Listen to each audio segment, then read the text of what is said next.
Danu Punio lebih utama daripada yadnya. Dalam Bisamo Sabu Pandito Parisado Hindu Dharma Indonesia tentang Danu Punio disebutkan, salah satu ajaran agama Hindu yang harus dihayati dan diamalkan untuk tegaknya Dharma ialah ajaran Danu Punio. Kata Danu Punio berarti pemberian dengan tulus sebagai salah satu bentuk pengamalan ajaran Dharma. Pemberian tersebut dapat berupa nasihat atau wejangan atau petunjuk hidup yang mampu mengubah kehidupan seseorang menjadi lebih baik, berupa pendidikan dan juga berupa harta benda yang bertujuan untuk menolong atau menyelamatkan seseorang atau masyarakat. Ajaran Danu Punio ini mempunyai peranan yang penting dan harus menjadi kenyataan untuk dilaksanakan sebagai salah satu wujud dan dharma seperti yang diamanatkan dalam Ruaspati Tattwa 26, yakni sila atau tingkah laku yang baik, yadnya atau pengorbanan, tapa atau pengendalian diri, dana atau pemberian, pravjya atau menambah ilmu pengetahuan suci, diksa atau penyucian diri atau dwijati, dan yoga atau menghubungkan diri dengan Tuhan Yang Maha Esa. Setiap umat Hindu hendaknya secara utuh dapat mengamalkan ajaran Dharma atau agama tersebut. Tujuan pokok dan ajaran Danu Punio adalah untuk menumbuh kembangkan sikap mental yang tulus pada diri pribadi umat manusia dalam melaksanakan ajaran Vairagya, yaitu ajaran ketidakterikatan pada diri seseorang. Istilah berdana ini lazim disebut ajaran Danu Punio, umumnya dalam bentuk materi berupa benda-benda bergerak dan benda-benda tak bergerak seperti tanah labo puro atau tanah bukti dan lain-lain. Ajaran Danu Punio bertujuan untuk membimbing manusia menuju kesempurnaan lahir batin yang akan mengantar manusia mencapai surga dan bahkan mencapai moksa atau kelepasan.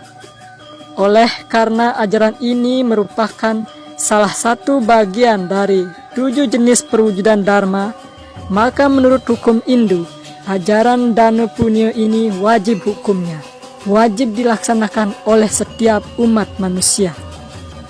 Ajaran Danu Punio dilandasi oleh ajaran Tattwamasi yang memandang setiap orang seperti diri kita sendiri yang memerlukan pertolongan, bantuan atau perlindungan untuk mewujudkan kebahagiaan hidup yang sejati, seperti diamanatkan dalam kitab suci Weda.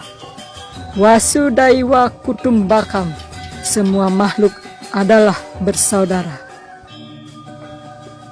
Memperhatikan terjemahan sabda suci Tuhan Yang Maha Esa yang terhimpun dalam kitab Weda maupun sastra Hindu lainnya, maka yang menjadi landasan filosofis dilaksanakannya Danu Punio adalah ajaran suci tentang kesatuan yang memandang segala sesuatunya berporos pada keagungan dan kemahakuasaan Yang Widiwasa atau Tuhan Yang Maha Esa sebagai satu kesatuan. Tuhan Yang Maha Esa menciptakan umat manusia dan semua makhluk lainnya dalam Sam Lila atau Krida, dan semua makhluk tunduk kepada ajaran dan hukumnya. Oleh karena itu, manusia dituntut untuk menjadi instrumennya, serta melaksanakan tugas dan kewajibannya atau swadharma dengan sebaik-baiknya. Demikianlah Danu Punio merupakan satu ajaran untuk mewujudkan kebenaran, kesucian, dan keharmonisan atau Satwam Siwam Sundaram. Karena itu, setiap orang memiliki tanggung jawab untuk mewujudkan ajaran Danu Punio tersebut. Dalam Bhagavad Gita bab 18 sloka 5 dinyatakan bahwa seseorang jangan pernah berhenti melaksanakan yadnya, tapa, dan dana, karena ketiganya akan menyucikan seseorang. Oleh karena itu, fungsi dari Danu Punio yang utama adalah untuk menyucikan diri, Sebab dengan kesucian diri, pahala dan dana punyo akan dapat diwujudkan. Dalam kitab suci Menawa Dharma Sastra bab 1 sloka 86 dinyatakan bahwa pada zaman Kerta Yuga tapalah yang paling utama. Pada zaman Treta Yuga dinyatakan yang utama adalah jnana. Pada zaman Dua Para Yuga adalah yadnya, dan pada zaman Kali Yuga yang sangat utama adalah dana.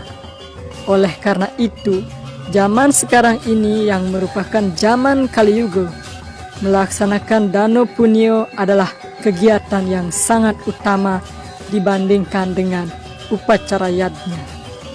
Oleh karenanya, sudah sepatutnya lah sebagai umat beragama dan sebagai manusia yang menjunjung kasih sayang dan mencintai sesama, hendaknya kita selalu berdana punyo atau bersedekah sesuai dengan kemampuan yang kita miliki.